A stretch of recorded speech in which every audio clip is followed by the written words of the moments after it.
Hello, everyone. Well, we've already been dealing with rain this morning in and around the Quad Cities, and there is more in the forecast. The activity that we've been seeing this morning is actually activity ahead of a cold front. We still have to wait on the cold front to arrive, and with it will come more showers and storms. So let's start things 9 a.m. this morning, past the peak of the morning activity, but I still want to mention the chance, particularly for leftover showers in the Quad Cities, maybe still some storms just to the east of us.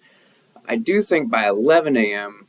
we'll have dried out, and then we'll have a brief window where we're going to have dry conditions across the area. But I have to say, as early as 3 o'clock, we could start to see a few new showers start to pop up. Best chance just to the west of the Quad Cities, but places like Iowa City, Washington, Muscatine, and the chance coming back. Now, these are just going to be a few showers initially. I also want to mention that the winds are going to pick up this afternoon. It is going to get windy. I think we're going to see ahead of this front and along the front gusts getting up to around 30 miles per hour.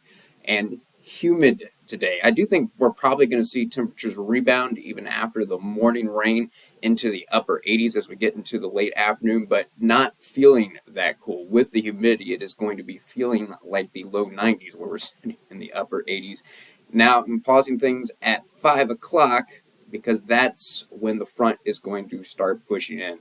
And along the front, we're going to see new showers and storms. And though these storms are probably just going to be your typical storms that produce heavy rain and lightning, there could be a couple that overachieve and are severe. As far as a peak in the activity, that's looking like about 7 o'clock this evening. That's when it's most likely for places like Davenport and Moline. By 9 o'clock in the evening, I think the activity is off to the south and east of us, and the severe threat coming to an end. But there's still some leftover activity. I'm not going to rule out still some isolated showers and weak storms still at 9 o'clock, but the severe threat is looking like 5 o'clock until 9 o'clock this evening.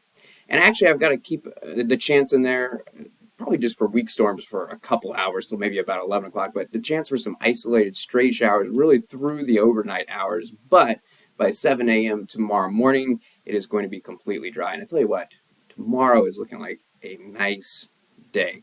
Look at high temperatures tomorrow afternoon.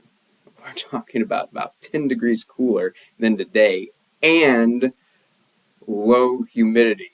So it's really going to feel like this. You don't have to add any extra degrees to the temperatures, mid to upper 70s.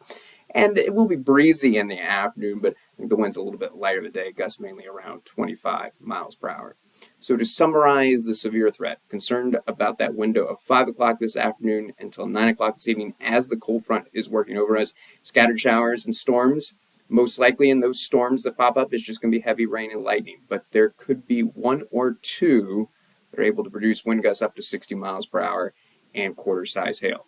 If any watches or warnings are issued, I'll be sure to bring you an update.